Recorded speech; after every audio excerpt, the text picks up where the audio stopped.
Hello again, everyone. Welcome to Washington Gun Law TV. I'm Washington Gun Law President William Kirk. Thanks for joining us. This will be a video for all my brothers and sisters out there in Illinois. Listen, I've been out there before, coming out there again next week, and I've had this conversation with hundreds of you privately. We've never really publicly talked about this on the channel. We've talked about all the other terrible things that your state legislature has done to you. And what I want everyone in America to know is that when it comes to crazy gun laws, you look no farther than California. But if you really want to find the most evil gun laws and the state that inflicts their gun laws in the most nefarious of fashions on their citizens, you look no further than the state of Illinois. Well, unfortunately, I'm going to go through an exercise with you publicly that I've been going through privately now for a couple of years, and it leads to this one very sad conclusion. So today, let's spend a few minutes and let's talk about the sad proof that Illinois gun laws don't work.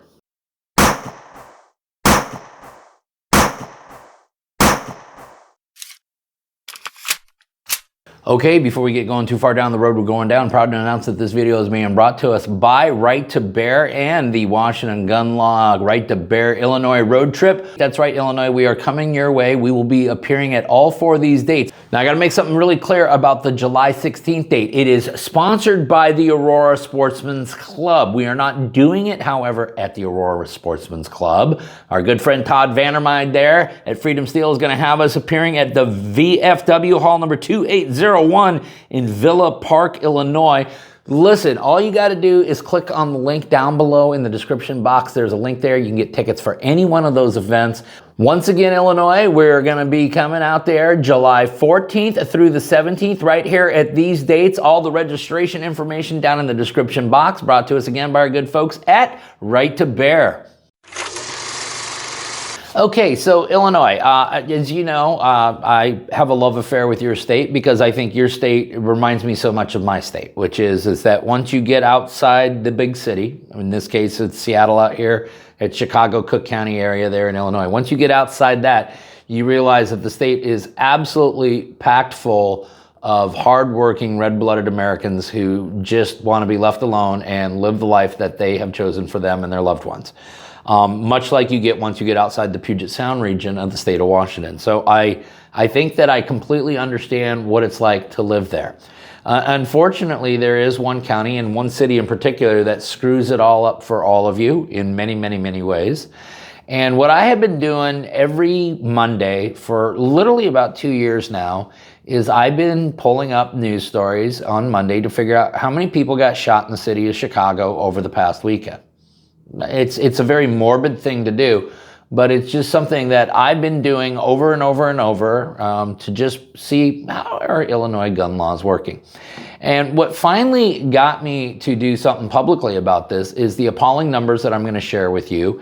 And yet I'm also going to tell you that, well, apparently these are way better than the past numbers, but you're going to have to ask yourself, all of these gun laws that have been shoved down your throat. And listen, America, you got to understand, it's not just the bans that happens to Illinois. It all starts with their FOID card, okay? The government's permission slip you need to even go legally purchase and possess a firearm, okay? And the state of Illinois is maniacal about granting those things, and they're even more maniacal about taking them from people.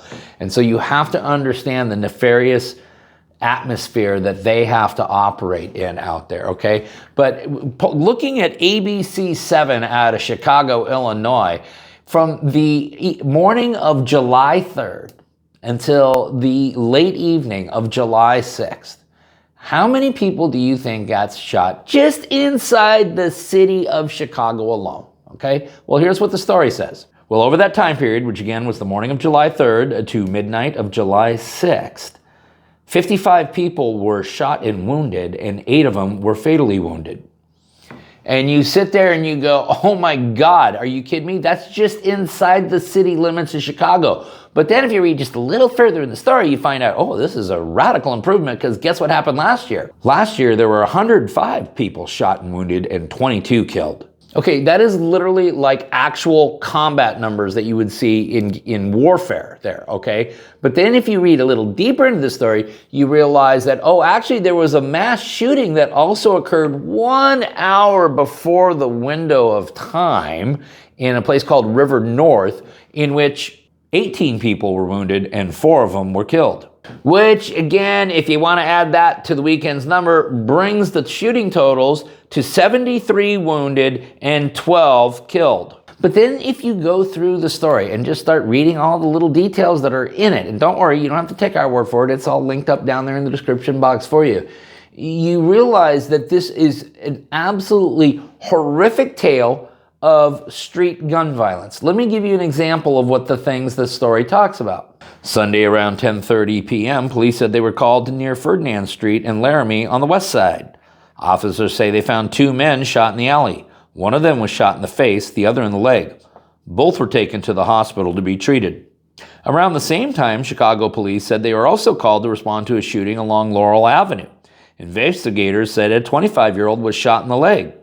A man was shot to death inside a vehicle on the city's north side on Saturday morning. Police say the shooting happened in the Cabrini Green neighborhood's 800 block of North Cambridge Avenue just after 9:45 a.m. On the same morning, a man was found shot to death on the city's west side. Officers responded to the Austin neighborhood's 1000 block of North Laverne Avenue just before 5 a.m. A 30-year-old man was found unresponsive with a gunshot wound to the head. The victim was pronounced dead at the scene. Oh, but trust me, there's more. Consider all of this. Officers responded to a call about a walk-in gunshot victim at Mount Sinai Hospital around 1:45 a.m. The victims were sitting in a parked vehicle near South California Avenue and West 27th Street in the Little Village neighborhood. That's when a male drove a dark SUV past the group and people inside fired shots. No one is in custody and Area 1 detectives are investigating. A man was found shot to death on the city's south side late Friday night. Officers responded to a call about a person shot in the West Englewood neighborhood's 6400 block of South Winchester Avenue around 11:55 p.m.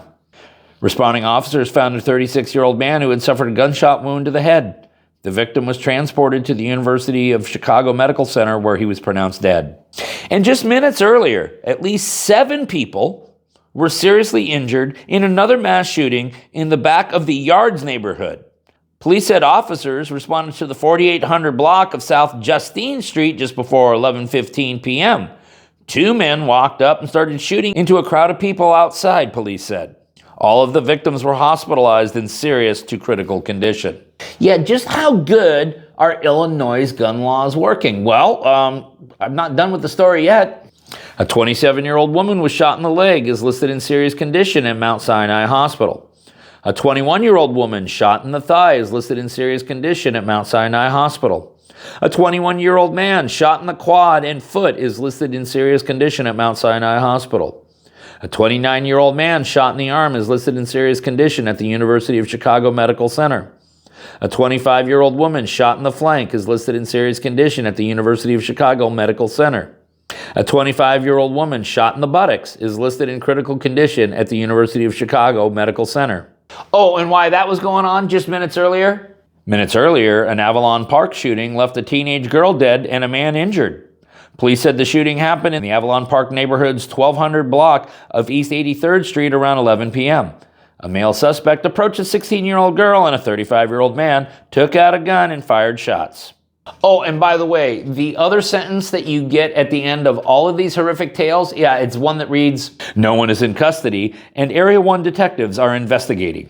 Okay, so again, to all the powers that be in the state of Illinois, all the way from Governor Pritzker all the way down to Mayor Brandon Johnson here in Chicago, how good are your gun laws working? Well, a 29-year-old woman was shot in the neck and chest and was taken to University of Chicago Medical Center where she was pronounced dead. Oh, and once again, there is no one in custody and Area 1 detectives are investigating. And while that's going on the same morning, 4 people were wounded in a shooting on the far south side. The shooting took place about 3:17 a.m. in the 600 block of East 133rd Street. Police said a group of people were outside when someone opened fire. 4 people were transported to hospitals, including 2 in critical condition. And then, of course, right after that, hours later, 3 men were shot in the city's Englewood neighborhood. The shooting happened around 12:53 p.m. in the 1600 block of West 59th Street. A 51-year-old shot in the groin was taken to the hospital in critical condition. 2 men, ages 40 and 59, were also shot and taken to hospitals in good condition.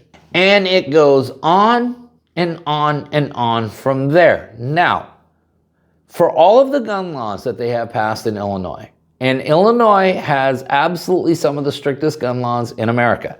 Giffords loves Illinois. And again, I've always said that the Giffords grades are always for effort, I guess, effort in civilian disarmament, but it's never about achievement. Because if your gun laws really worked, if any of these gun laws ever worked, and then Illinois would be a shining beacon of zero gun violence. But instead, what you have is an American city, a once great American city, which is absolutely riddled by complete and utter chaos. And yet you continue to pass laws that are designed to do nothing more than disarm the lawful and responsible gun-owning Illinois residents, none of which are the people that are identified in any of these stories. I mean, Illinois, it's like your state keeps going into the emergency room with a broken left leg and your legislature keeps putting the cast on the right leg. Okay, like I said, we're going to go ahead and link up the story down below so that you can check it out for yourself. Illinois, all the information about our road trip next week is down there in the description box as well. If you got any other questions about this or anything else related to what's left of our Second Amendment rights, you guys should know how to get a hold of us. But if you don't, that information down there as well. If you got an idea for a video, you click on that link right there and you tell us all about it. If you want to subscribe to the monthly newsletter, once again, check out the description box. Okay. Finally, and most importantly, let's everyone remember that part of being the lawful and responsible gun owner, like we talk about all the time here, is to know what the law is in every situation and how it applies to you in any instance that you might find yourself. Until next time, thanks for watching and stay safe.